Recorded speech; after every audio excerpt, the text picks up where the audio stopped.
Assalamualaikum warahmatullahi wabarakatuh. Yang subscribe semoga diberikan panjang umur dan sehat. Pertemuan yang lalu sudah saya jelaskan bahwa hidup selalu berakhir dengan kematian. Apabila datang kematian menimpa seseorang, datanglah kiamat baginya. Itu yang disebut dengan kiamat kecil. Hakikatnya mati adalah perpindahan dari kehidupan di dunia ini menuju kehidupan di alam barzakh. Menunggu kita di alam barzakh sampai datangnya saat kiamat. Entah 10 tahun, entah 100 tahun, entah 1000 tahun, hanya Allah saja yang maha tahu. Adapun orang-orang beriman yang melakukan amal kebajikan dalam kehidupan di dunia ini, masa penantian yang lama di alam barzakh buat mereka sebentar saja.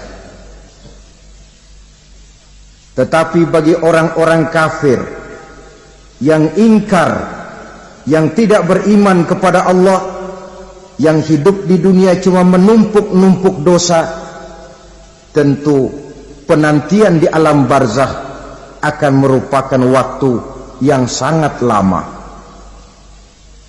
Bukankah dalam kehidupan kita waktu itu memang relatif? Contoh misalnya, bagi pemuda-pemudi yang sedang duduk asyik memadu cinta, waktu 4-5 jam saja rasanya cuma 4-5 menit. Tenggelam oleh keasikan. Tapi buat orang yang berbaring di rumah sakit, meratap di balik-balik apa itu tembok derita kata lagu, di balik dinding-dinding penjara, sehari bagai seminggu, seminggu rasa sebulan, sebulan boleh jadi rasa setahun. Penantian yang sangat lama. Kapan kiamat itu akan datang? Ini rahasia Allah. Jangankan kita yang orang awam, baginda Nabi sendiri tidak diberitahu oleh Allah kapan kiamat itu akan terjadi. Tetapi sungguh pun demikian, banyak hadis-hadis yang menjelaskan ciri atau tanda-tanda datangnya kiamat. Nah, kalau sudah bicara soal tanda, tanda kiamat itu ada dua. Pertama yang disebut alamatus sughra, tanda-tanda kecil. Ini waktunya masih ada tenggang. Ada yang dinamakan alamatul kubra, tanda-tanda besar, artinya kiamat sudah diambang pintu. Apa tanda-tanda kecil dari datangnya hari kiamat itu? Misalnya kata Nabi, apabila ilmu sudah diangkat oleh Allah, artinya apabila ulama sudah banyak wafat, minat orang belajar agama berkurang, lalu kebodohan nampak merajalela di mana-mana, zina dikerjakan secara terbuka, minuman-minuman keras jadi kebanggaan, itu termasuk di antara tanda-tanda kecil terjadinya hari kiamat. Apalagi misalnya iza waladatil ammatu rabbataha, apabila budak sudah melahirkan tuan. Apa maksudnya? Ada yang mentafsirkan apabila anak sudah bisa membudaki orang tuanya. Orang tua yang melahirkan dia, yang membesarkan dia, demi setelah si anak besar jadi orang berpangkat, bertitel, berharta, berkedudukan, jadilah orang tua itu budaknya. Sehingga sering dibilang kalau orang tua kaya, anak jadi raja. Tapi kalau anak yang kaya, orang tua sering jadi budak. Apalagi munculnya fitnah yang bergelombang. timbul perang antara dua bangsa yang besar, waktu berjalan terasa sangat pendek sekali. Itu merupakan tanda di antara tanda-tanda kiamat. Termasuk di dalamnya sulit membedakan mana laki, mana perempuan. Kan kalau tanda-tanda kayak begini sekarang sudah banyak kita lihat kan. Ulama banyak wafat, penggantinya sulit. Zina dikerjakan berterang-terangan, minuman keras jadi kebanggaan. Banyak anak membudaki orang tuanya, sulit membedakan mana laki mana perempuan. Kadang-kadang dari belakang kita lihat perempuan bener, begitu kita colek nengok jenggotan.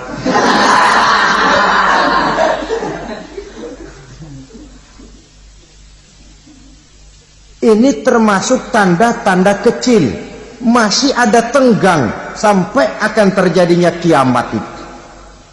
Nah, yang dimaksud dengan tanda-tanda besar, ini tanda besar artinya kiamat sudah di ambang pintu. Pertama, matahari terbit dari sebelah barat. Apabila matahari sudah terbit dari arah sebelah barat, tertutuplah sudah pintu taubat. Bersabda Nabi kita, la taqumus sa'atu hatta tatlu'a syamsu min maghribiha. Tidak akan datang hari kiamat sampai matahari terbit dari arah sebelah barat. Fa iza tala'at, manakala matahari telah terbit dari arah sebelah barat, wa ra'ahan nasu, manusia banyak menyaksikan itu, amanu ajma'un, mereka pun lalu beriman. Yang tadinya kafir, yang tadinya ingkar, yang tadinya membangkang, setelah melihat matahari terbit dari sebelah barat, buru-buru beriman, berlomba-lomba mengucap dua kalimat syahadat. Tapi apa yang terjadi? Kata Nabi, wadzalika hina la yanfa'u nafsan imanuha lam takun amanat min qabl. Hari itu adalah hari yang iman sudah tidak berguna lagi bagi seseorang apabila sebelumnya memang dia tidak pernah beriman. Au kasabat fi imaniha khaira, atau beriman tetapi tidak pernah melakukan kebajikan di dalam keimanannya itu. Hari yang sudah kasib, hari yang sudah terlambat, beriman tidak akan ada gunanya lagi. Ini pelajaran buat kita. Sebelum sang surya terbit dari sebelah barat, sebelum nafas sampai di tenggorokan, artinya pintu taubat masih terbuka. Kalau dua hal itu sudah terwujud, nafas sudah sampai di kerongkongan atau matahari sudah terbit dari arah sebelah barat, tertutuplah sudah pintu taubat. Tak ada lagi gunanya pangkat, jabatan, harta, bahkan beriman pun dalam suasana macam itu. Too late, kata orang Kulon. Sudah terlambat. Matahari terbit dari arah sebelah barat, itu tanda besar, artinya kiamat sudah di ambang pintu. Lalu apalagi tanda besar? Munculnya Dajjal. Dajjal artinya pendusta-pendusta yang menyesatkan manusia. Ada dua macam Dajjal, saudara. Ada Dajjal kecil, ini Dajjal kelas teri. Kalau ini sejak zaman Rasulullah sudah ada itu. Tiap zaman ada. Di zaman Rasulullah misalnya ada yang bernama Aswad al-Unsi dari Yaman. Ada yang namanya Musailamah al-Kazzab dari Yamamah. Ada yang namanya Ibnu Sayyad dari Madinah. Ini Dajjal di zaman Rasul. Musailamatul Kazzab memproklamirkan diri jadi nabi dia. Di zaman Rasul masih hidup. Ini Dajjal zaman Nabi. Di zaman sahabat muncul Dajjal. Di zaman kita sekarang ini, dajjal-dajjal pun gentayangan. Dajjal-dajjal kelas teri. Kerjanya mendustakan manusia, menyesatkan manusia, memalingkan manusia dari jalan yang benar dan diridhoi oleh Allah Subhanahu wa ta'ala. Adapun yang merupakan tanda besar dari datangnya kiamat, dajjal-dajjal kelas kakap. Pembohong-pembohong besar yang menyesatkan masyarakat manusia berpaling dari jalan Allah mengikuti jalan mereka. Apa sih ciri dajjal itu? Kata Nabi dalam hadis Bukhari Muslim, "Inna dajjala", sesungguhnya yang namanya dajjal itu yakhruju, satu saat akan muncul mendekati hari kiamat. Wa inna ma'ahu ma'an, si dajjal ini membawa air. Wa naran, dan juga membawa api. Dua simbol. Di tangan yang satu dia bawa air, di tangan yang satu dia bawa api. Wa ammal ladzi yarahu an-nasu ma'an fanarun, adapun yang orang banyak lihat air, hakikatnya adalah api. Yang dilihat api, hakikatnya adalah air. Oleh sebab itu, kalau api yang ditawarkan, ambillah air. Kalau air yang ditawarkan, pilihlah api. Maksudnya apa ini? Ini bahasa simbol, saudara-saudara. Dajjal bicaranya seolah-olah untuk kepentingan manusia, menawarkan surga. Surga yang dia tawarkan hakikatnya neraka. Hai manusia, kalau kau mau bahagia, jangan dekat-dekat dengan agama. Sholat itu tidak efektif dan efisien, tidak produktif dari segi ekonomi itu. Menghadiri majelis taklim cuma buang-buang waktu. Tahajud, tasbih, tahlil, baca Quran, apa itu? Pekerjaan mubazir saja. Hidup ini cuma sekali, masa yang cuma sekali, manfaatkan dengan sebaik-baiknya. Mumpung. Dibawanya sifat mumpung, tetapi dalam pengertian yang sangat negatif. Bicaranya seolah-olah untuk kepentingan manusia, tetapi sebenarnya menjerumuskan manusia. Menawarkan air, tapi sebenarnya api. Menawarkan api, tapi hakikatnya air. Buat apa kamu sholat? Buat apa kamu bayar zakat? Buat apa kamu puasa? Surga yang dicanangkan dajjal, hakikatnya neraka. Neraka yang digambarkan dajjal, pada dasarnya adalah surga. Jadi memutarbalikkan fakta itu kerjaan dajjal. Yang hak jadi batil, yang batil dibilang hak, yang benar jadi salah, yang salah malah jadi benar. Tuntunan disuruh jadi tontonan, tontonan malah menjadi tuntunan. Itu pekerjaan dajjal profesinya. Zamannya Nabi Adam, dajjalnya kan iblis. Betul? Betul. Apa sih gang kerayuan iblis itu? Allah setelah menciptakan Nabi Adam kan bilang, Adam, kau dan istrimu Hawa tinggal di surga ini. Seluruh fasilitas yang ada di surga persilahkan kau nikmati. Satu yang tidak boleh, jangan coba-coba dekati pohon khuldi. Dekat saja jangan, apalagi sampai memetiknya. Datang dajjal yang namanya iblis ini. Adam, kamu tahu nggak kenapa tidak boleh makan buah khuldi? Ya nggak tahu, pokoknya saya dilarang. Bodoh kamu Dam. Khuldun artinya kekal. Kalau kamu makan itu buah, kau akan kekal di surga buat selamanya. Allah tidak kepengen, maka dilarang kamu makan buah khuldi.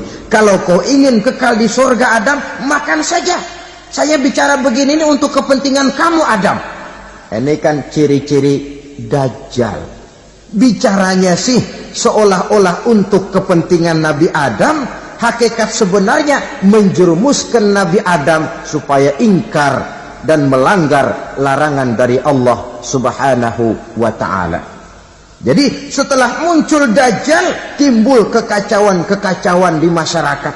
banyak yang terpengaruh, terpedaya dan terpesona, termasuk mereka yang memproklamirkan diri jadi nabi, mereka yang memproklamirkan diri jadi rasul di zaman sesudah Rasulullah wafat. Itu adalah dajjal-dajjal. Maka saya ingatkan, kalau di zaman kita sekarang ini ada orang ngaku jadi nabi, ada orang ngaku jadi rasul, biar bahasa Arabnya kental, Quran hafal, hadis ribuan hadis hafal, biar pakai serban sampai menyengser ke tanah, bahasa Arabnya fasih, tapi dia mengaku jadi nabi, jadi rasul, kita umat Islam wajib tidak percaya. Wajib untuk tidak percaya. Itulah dajjal-dajjal zaman kita sekarang ini. Tidak mustahil mereka datang mempengaruhi orang-orang awam supaya berpaling dari Rasulullah, mengikuti mereka.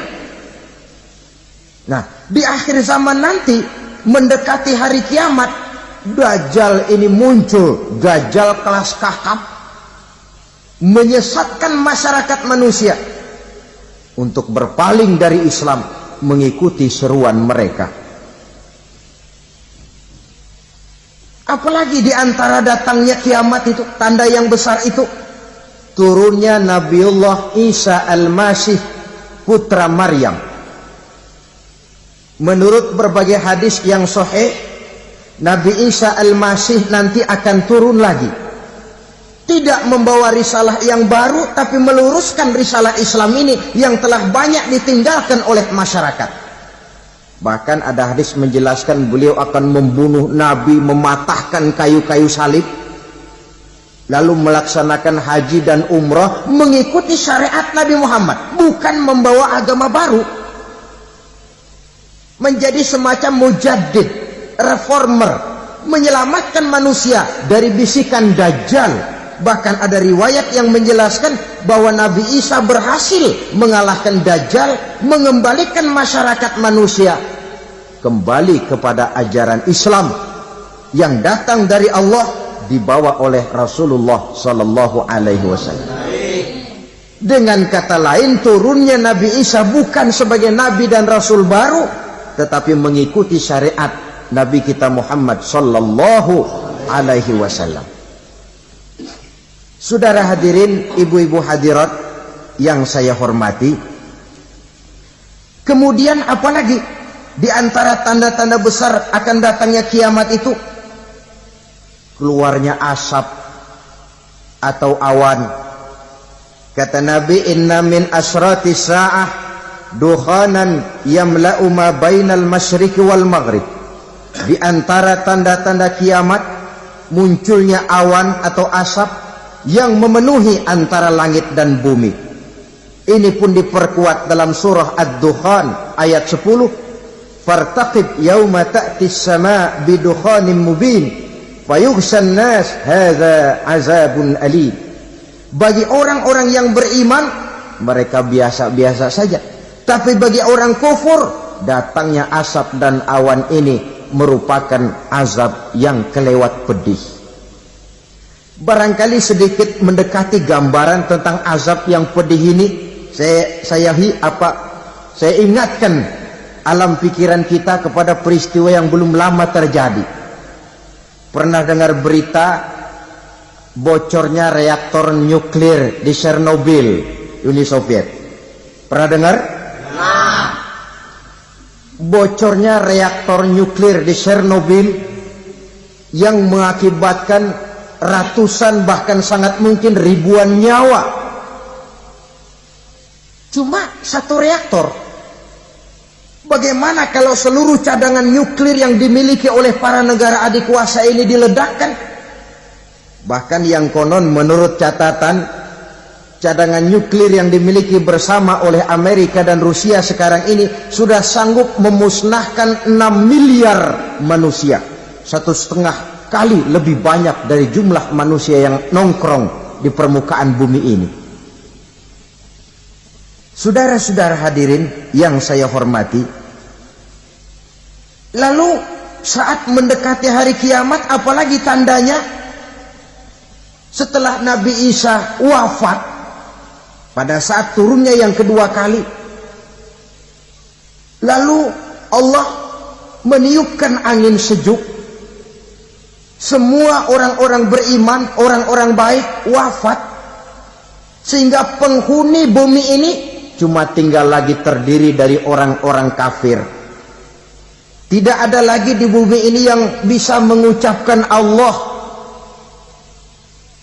Sehingga dalam hadis qudsi itu ada keterangan, innallaha azza wa jalla yaqulu li Israfil. Allah pernah pesan kepada malaikat Israfil, kata Allah, Israfil, iza sami'ta qailan yaqul Allah Allah fa akhirin nafakh 40 sanatan ikraman liqailiha. Hai Israfil, apabila kau dengar di permukaan bumi masih banyak orang yang mengucapkan Allah Allah, maka tunda sangkakala kiamat itu 40 tahun. Untuk apa? Ikraman liqailiha, menghormati orang yang mengucapkan Allah Allah itu. Wah, jadi karena sekarang masih banyak yang mengucapkan Allah, besar hatilah kita, masih jauh kiamat itu. Tapi jangan lupa, kiamat pribadi, kiamat kecil itu yang nggak kita sangka-sangka. Ajal datang mencabut nyawa, itu kiamat pribadi, dan itu yang pasti kita hadapi, dan itu yang membuat kita tidak boleh bersikap main-main di dalam kehidupan sekarang ini. Saudara hadirin yang saya hormati, tidak ada lagi orang-orang muslim. Seluruh penduduk dunia ini kafir. Lalu terciptalah struktur sosial yang berlandaskan prinsip hidup semau gue. Bakal terjadilah prinsip di mana yang kaya menyantap yang miskin, yang kuat menindas yang lemah. Hidup sudah bagaikan di rimba belantara, berlaku hukum rimba, siapa yang kuat dia yang menang, siapa yang lemah menjadi mangsa. Timbul kekacauan, maksiat merajalela, munkarat menjadi-jadi, sehingga isi bumi ini penuh dengan segala macam perbuatan dosa. Tidak ada perlunya lagi alam diperpanjang temponya. Datang saat yang sudah dijanjikan oleh Allah Azza wa Jalla, maka terjadilah yang disebut kiamat kubra, kiamat besar, kiamat hancur-hancuran. Bagaimana kejadian ini dimulai? Dalam surah Az-Zumar ayat 68, Allah Subhanahu wa taala berfirman, wa nufikha fis-suri fasa'iqa man fis samawati wa man fil ardi illa man sya'allahu. Maka manakala ditiuplah sangkakala, terkejutlah seluruh yang ada di langit dan seluruh yang ada di bumi. Bila saat kiamat datang, Allah perintah malaikat Israfil, Israfil, tiup sangkakalamu.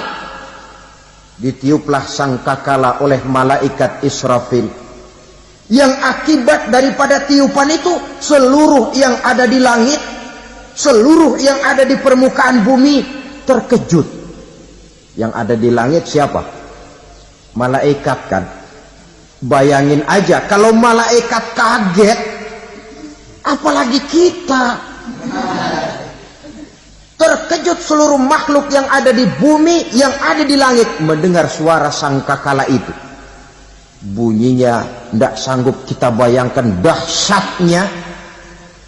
Ledakan nuklir, ledakan neutron, belum apa-apa ketimbang bunyi sangkakala malaikat Israfil ini.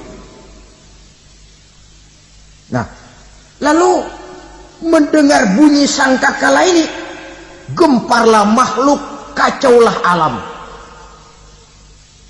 Bumi gempa, planet-planet bertabrakan, gunung meletus, air laut tumpah ke darat, angin topan bertiup, halilintar menyambar.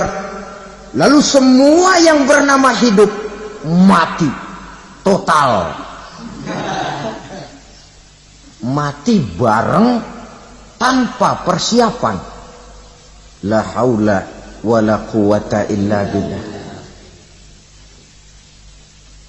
Saya kadang-kadang dalam tafakur bermohon, ya Allah, mudah-mudahan saya enggak nemuin kiamat beneran. Ngeri. Tidak bisa kita bayangkan macam apa suasana seperti itu. Allah saja banyak memberikan gambaran, misalnya Al-Qari'ah, wa mal Qari'ah, wa ma adraka mal Qari'ah. Kejadian yang menggemparkan. Tahukah kamu apa kejadian yang menggemparkan itu? Yauma yakunun nasu kal farasil mabsus wa takunul jibalu kal ihnil manfus. Pada saat itu manusia berterbangan bagai kupu-kupu. Gunung berterbangan seperti kapas ditiup angin. Gunung saja macam kapas, konon lagi manusia. Kematian total, mulai semut sampai gajah mati, jin mati, iblis mati, malaikat mati. Malaikat saja mati. Saudara hadirin yang saya hormati, kematian total yang tanpa persiapan. Orang bilang, Pak, kalau mati bareng begitu yang repot malaikat maut dong ya. Cabut sana, cabut sini.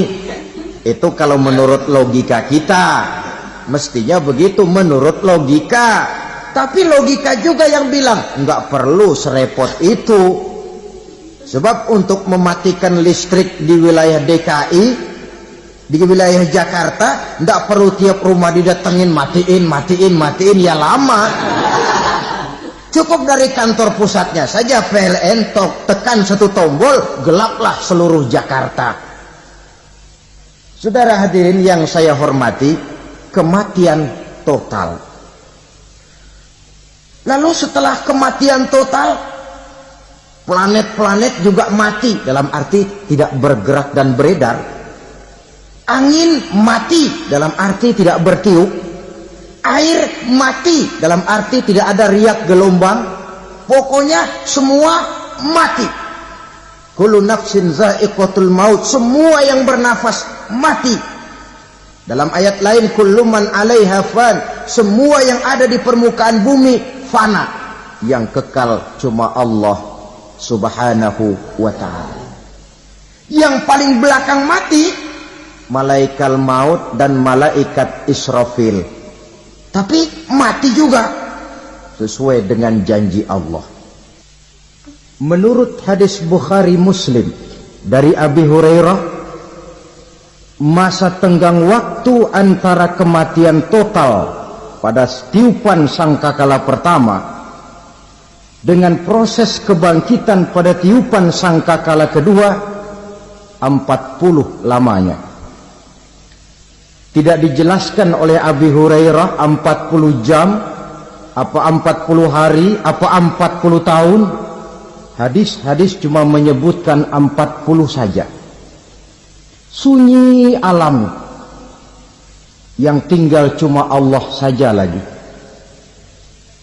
Ketika itu Allah berseru-seru, katanya, limanil mulkul yauma. Siapa para penguasa hari ini? Mana itu raja-raja dan penguasa yang dulu mengaku jadi Tuhan? Fir'aun. Mana Fir'aun sekarang? Yang dulu jadi raja, merasa berhasil, sombong, lalu tidak mau turun-turun dari kekuasaannya, sampai kepada puncak kekurang ajarannya mengangkat diri jadi Tuhan. Mana itu Fir'aun? Namrus. Mana sekarang Namrus? La ilaha illa ana. Ternyata tidak ada Tuhan lain selain daripada aku, kata Allah.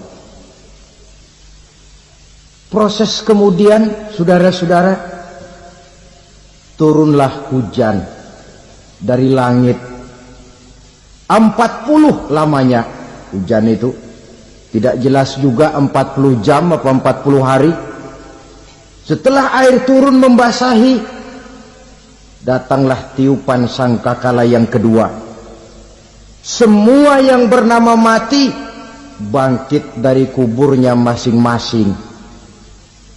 Ini yang disebut Yaumul Ba'thi, hari kebangkitan. Allahu Akbar. Pada saat kita bangkit dari kubur kita masing-masing, kumpul di padang mahsyar namanya. Bayangin aja, saya sendiri nggak sanggup bayangin. Manusia sejak zaman Adam sampai zaman kiamat kumpul bareng di tempat sama. Berapa banyaknya itu?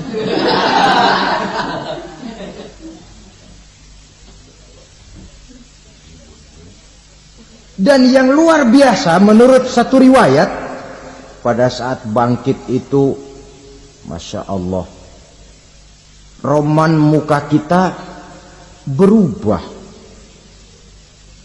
disesuaikan dengan amalan kita waktu di dunia ini. Barang siapa yang waktu di dunia amalannya itu amalan tikus, di akhirat nanti dia bangkit dari kubur, mukanya seperti muka tikus. Gagah betul badannya, tapi mukanya seperti tikus. Kenapa? Amalannya waktu di dunia seperti amalan tikus. Apa amalan tikus itu? Suka ngegeragoti barang yang sudah disimpan rapi-rapi. Orang sudah simpan uang rapi-rapi, simpan perhiasan rapi-rapi, digeragoti oleh tikus. Maling-maling, pencoleng-pencoleng, koruptor-koruptor, itu nanti di akhirat nanti kita lihat mukanya seperti muka tikus. Oh, ini waktu di dunia suka nyolong, mukanya seperti muka tikus. Barang siapa yang waktu di dunia ini amalannya itu amalan macan, dia akan bangkit nanti mukanya seperti muka macan. Apa amalan macan? Macan itu amalannya menang-menangan. Orang yang mau menang saja nggak mau mengalah. Coba lihat di hutan. Kenal hutan nggak? Di hutan, raja hutan di mana-mana pasti macan. Betul kan? Betul. Padahal hutan belum pernah bikin pemilihan umum. Tapi macan tidak peduli ada pemilihan umum apa tidak, pokok saya raja. Sebab apa? Macan jadi raja itu bukan karena benar, tapi karena kuat jadi raja. Setelah dia jadi raja, rakyat hutan yang mesti dilindungi malah dimakan oleh raja macan. Kambing rakyat hutan dimakan oleh macan. Ayam rakyat hutan dimakan oleh macan. Itu nanti kita lihat di akhirat itu mukanya seperti muka macan, gagah betul. Lalu barang siapa yang di dunia ini amalannya itu seperti amalan anjing, nanti dia punya muka seperti muka anjing. Apa amalan anjing? Pertama, anjing itu kalau disuruh jaga rumah, dia tidak bisa membedakan mana maling, mana tamu. Biar yang datang maling, kalau bawa tulang, anjing kalem. Yang kedua, anjing itu akan setia kepada siapa saja yang memberinya roti. Siapa yang memberinya roti, itulah majikannya. Apa kata majikannya pasti dia laksanakan. Soal benar atau salah dia tidak peduli. Setelah anjing dapat roti, dia tidak punya pilihan lain kecuali bilang, abdi mah kumaha juragan wae ayeuna mah.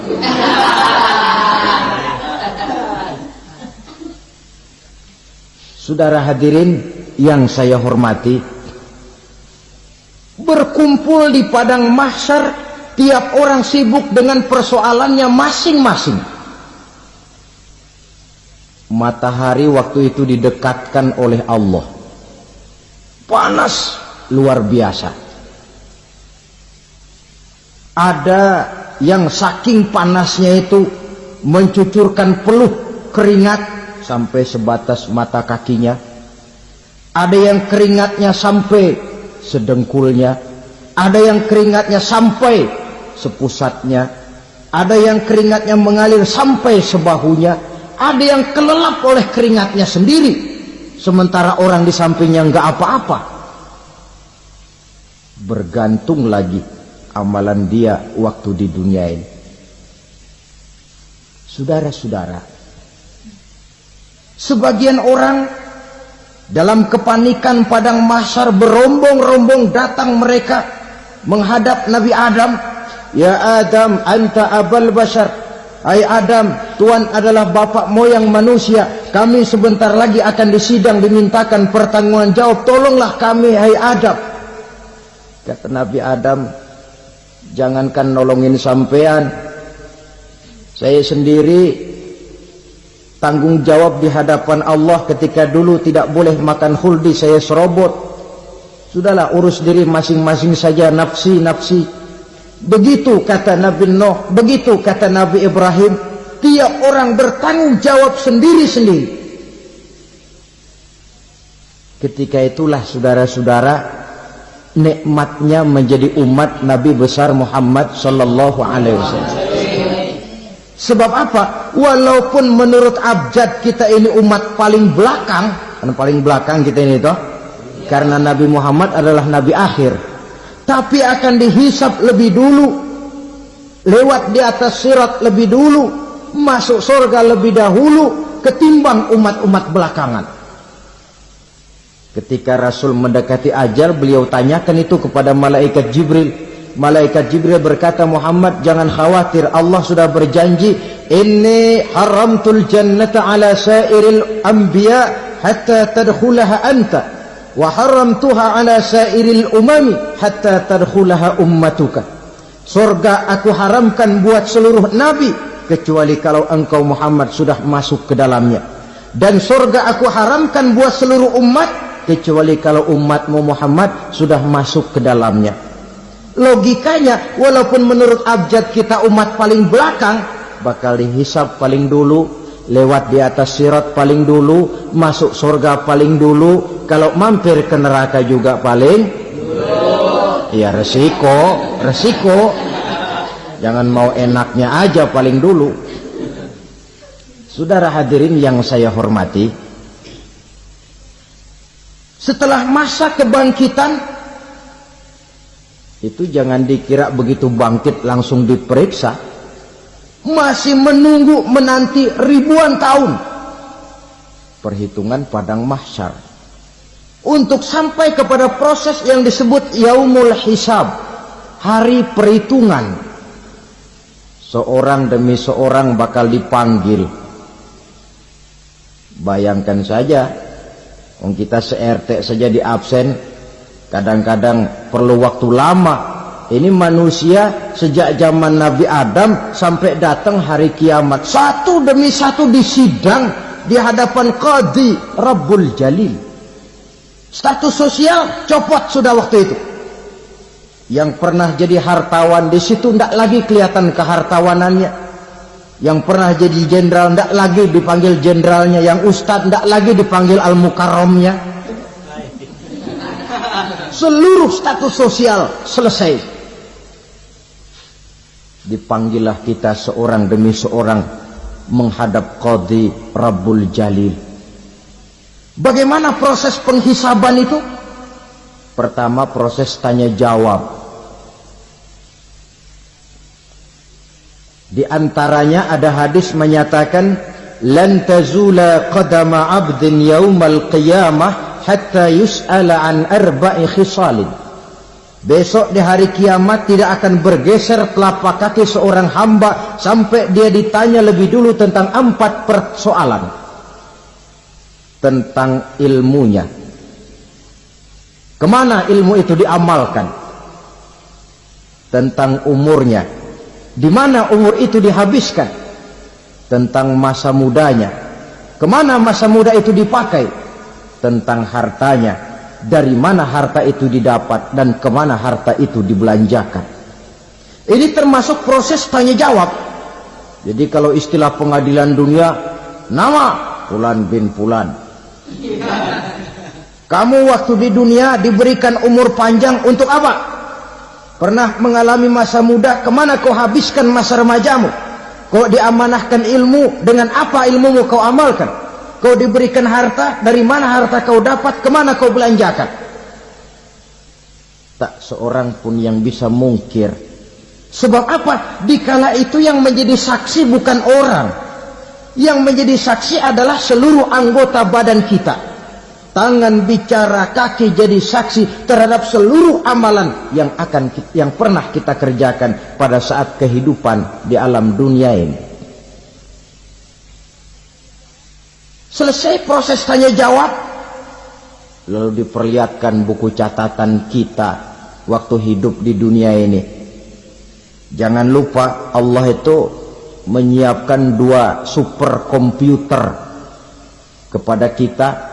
Sebelah ditempelin sebelah kanan, yang sebelah tempelin di sebelah kiri. Komputer itu namanya Raqib dan Atid.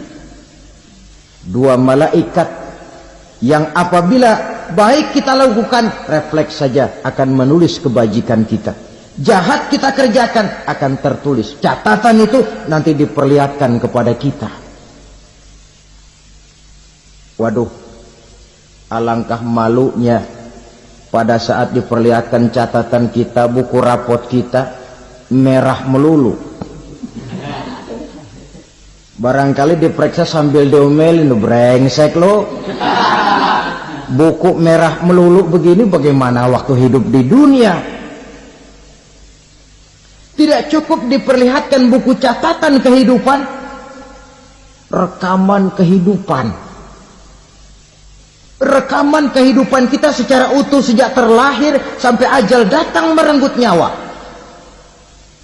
Barangkali mirip dengan video sekarang ini, di mana terekam dengan baik seluruh kegiatan kita sejak yang sekecil-kecilnya sampai kepada yang sebesar-besarnya.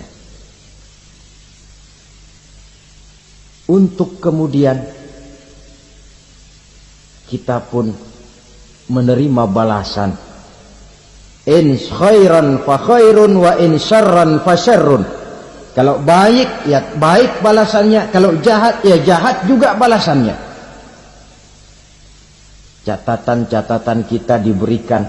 Kalau banyak kebajikannya diberikan di tangan kanan dengan cara yang halus. Kalau banyak kejahatannya diberikan dari sebelah kiri atau dilempar dari belakang. Itulah sebabnya sejak di dunia ini kita sudah mohon kepada Allah. Ketika berwudu membasuh tangan kanan, apa kita bilang? Allahumma a'tini kitabi biyamini wa hasibni hisaban yasira.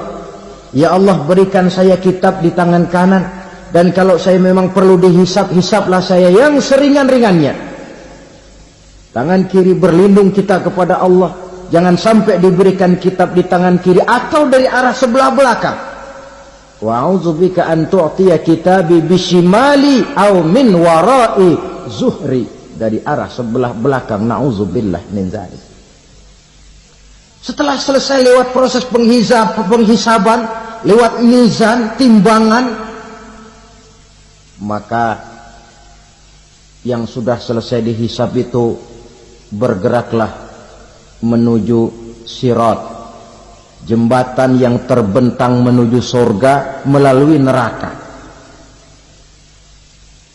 Saudara-saudara, panjangnya perjalanan sirat itu memakan waktu ratusan tahun.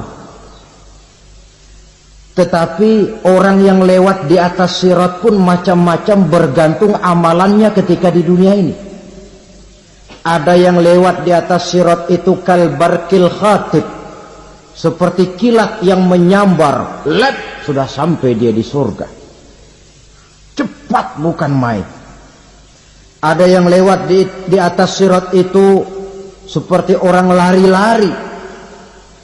Ada yang lewat di atas sirat itu seperti orang jalan biasa. Ada yang sambil merangkak, ada yang sambil ngesor, ada yang sambil gelayutan, ada yang selamat sampai ke ujung ke surga, ada yang tergelincir jatuh masuk ke dalam neraka, bergantung amalannya dalam kehidupan di dunia sekarang ini. Tiap kita akan melewati yang namanya sirat ini. Saudara-saudara kaum muslimin yang saya hormati, dengan demikian mereka yang selamat melalui sirat sampai ke terminal akhir surga, mereka yang ketika dihisab ternyata banyak kejahatannya daripada kebaikannya, mereka singgah di dalam neraka. Nah, adapun orang-orang yang beriman menurut ayat Quran dan hadis Nabi itu nanti ada bermacam-macam. Ada orang beriman itu yang dimasukkan surga. Ada orang beriman itu yang dimasukkan ke dalam surga. Ada orang beriman itu yang disebut penduduk surga. Kenapa lain-lain, Pak? Karena waktu di dunia amalannya juga lain-lain. Ada orang beriman yang masuk surga. Ini paling murah tiketnya. Mau masuk surga?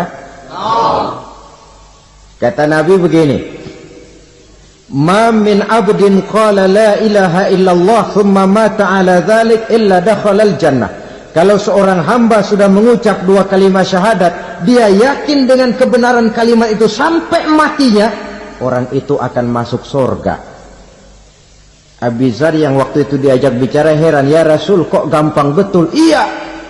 Walaupun orang itu mencuri, iya. Walaupun orang itu berzina, iya. Biar dia mencuri, biar dia berzina, kalau dia sudah mengucap dua kalimat syahadat, dia yakin dengan kebenaran kalimat itu sampai matinya, itu orang akan masuk surga. Jadi masuk surga cukup dua kalimat syahadat, yakin sampai mati, masuk surga. Itu perkara masuk. Tapi kalau pertanyaannya diterusin, masuknya kapan, Pak? Nah, ini lain lagi urusannya. Sebab ada yang masuknya itu langsung, ada yang mampir dulu. Di sana tempat cuma dua, kalau tidak surga, neraka. Mau ke surga tapi mampir dulu, yang mampirnya jelas di neraka. Kenapa? Dalam hadis qudsi ada riwayat, nanti itu di akhirat, setelah Allah selesai mengatur penduduk surga masuk surga, yang neraka masuk neraka, Allah berkata kepada malaikat Malik, malaikat Malik, labaik ya Allah, itu bajingan-bajingan tengik, manusia-manusia durjana yang waktu di dunia tidak mau sujud, jauh dari ulama, gemar melakukan yang munkarat dan maksiat, hidup di tengah masyarakat selalu jadi bibit keonaran, kufur, sudah masuk neraka semua. Sudah ya Allah. Nah, kalau sudah, coba sekarang kamu masuk, Malik. Saya, iya, masuk neraka. Mau apa ya Allah?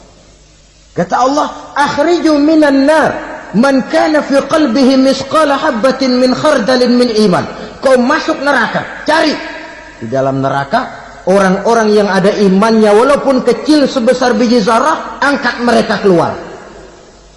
Masuk malaikat Malik ke neraka, cari orang yang ada imannya, korek-korek. Ya repot, udah pada gosong.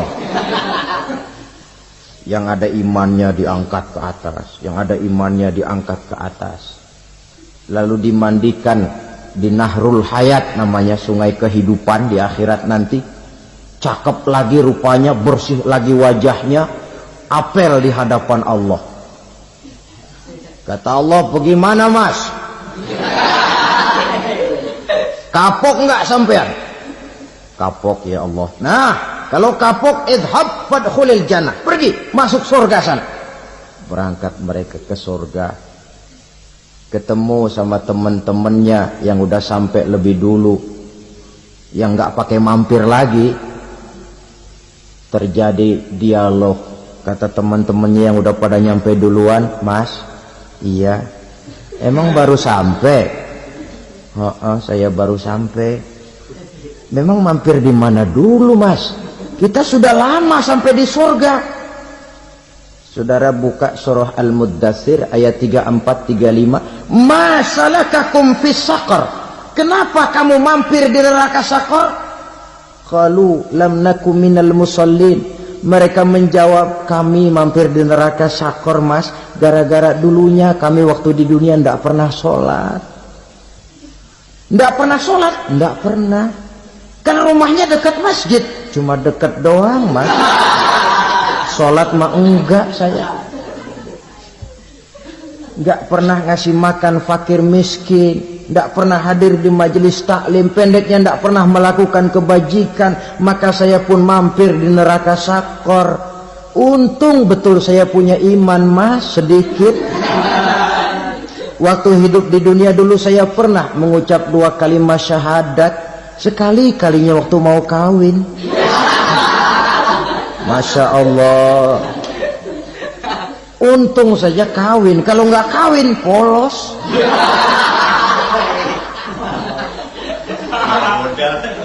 Itu juga pengulu sudah setengah mati ngajarin. Asyhadu alla, asyaduaan, asyaduaan.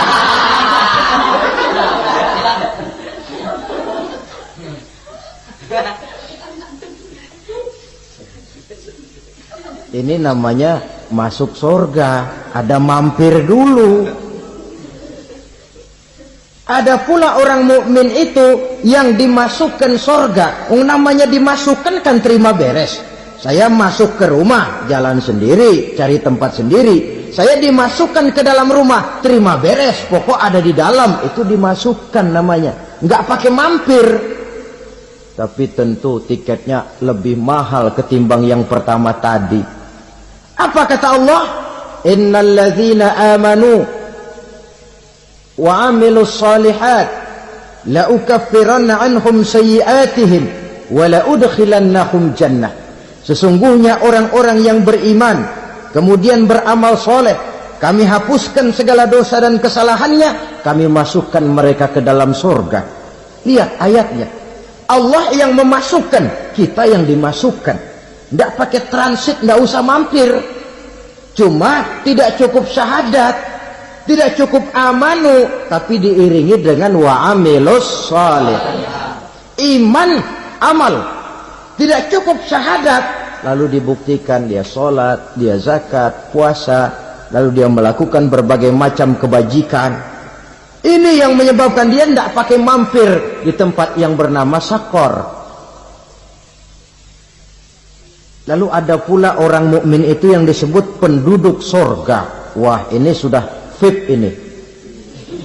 Ashabul jannah, penduduk surga. Siapa mereka? Kata Allah, innal ladzina amanu summa istaqamu fala khaufun 'alaihim wala hum yahzanun ulaika ashabul jannah hum fiha khalidun. Sesungguhnya orang-orang yang beriman lalu istiqamah, tetap dalam melaksanakan perintah Allah, tidak goyah, tidak labil tapi stabil, istiqamah, mereka tidak takut dan tidak bersedih hati. Merekalah penduduk surga. Iman, istiqamah. Tidak punya duit, sembahyang. Banyak duit, sembahyang. Miskin, sembahyang. Kaya, tetap sembahyang. Istiqamah. Kadang orang kalau susah rajin ke masjid, banyak duitnya ngelihat masjid melengos. Itu yang dibilang waktu miskin hamba Allah, setelah kaya jadi hamba harta. Bergeser, tidak ada nilai istiqomahnya. Saudara-saudara, dengan begitu penduduk neraka itu dua. Ada penduduk permanen, ada penduduk yang semi permanen. Yang semi permanen orang-orang beriman yang mempunyai dosa besar. Mereka masuk ke neraka untuk menerima azab sesuai dengan dosanya. Bila selesai masa azab itu, mereka akan diangkat untuk ditempatkan kembali ke dalam surganya Allah Subhanahu wa ta'ala. Nah, dikala itulah saudara-saudara, ada yang disebut syafaat dari Rasulullah Sallallahu Alaihi Wasallam. Tapi tentu jangan lupa, syafaat ini ibarat kain menambal dia. Kita punya kain bolong-bolong sedikit, syafaat yang menambal. Sholat kita ada kurang dikit, sedekah kita ada campur riak dikit, amalan kita ada tidak karena Allah dikit, kita berharap syafaat.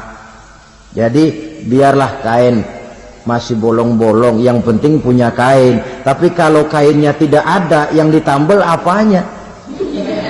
Sholat tidak, puasa tidak, zakat tidak, berharap syafaat saja. Ya, terlalu berlebihan itu. Saudara hadirin yang saya hormati, apabila selesai proses penghisaban, proses penghitungan, maka dikala itulah manusia terbagi dalam dua kelompok besar. Fariqun fil jannah wa fariqun fis sa'ir. Sekelompok orang-orang beruntung yang masuk ke dalam surga, dan sekelompok lagi masuk ke dalam neraka. Akan memakan waktu untuk menceritakan sifat surga dan neraka, tapi insya Allah pada kesempatan pertemuan lain saya sampaikan. Namun sebagai gambaran umum cukuplah saya sampaikan sebuah hadis qudsi. Allah jelaskan, a'dadtu li'ibadiyas salihin ma la 'ainun ra'at wa la uzunun sami'at wa la khatara fi qalbil bashar.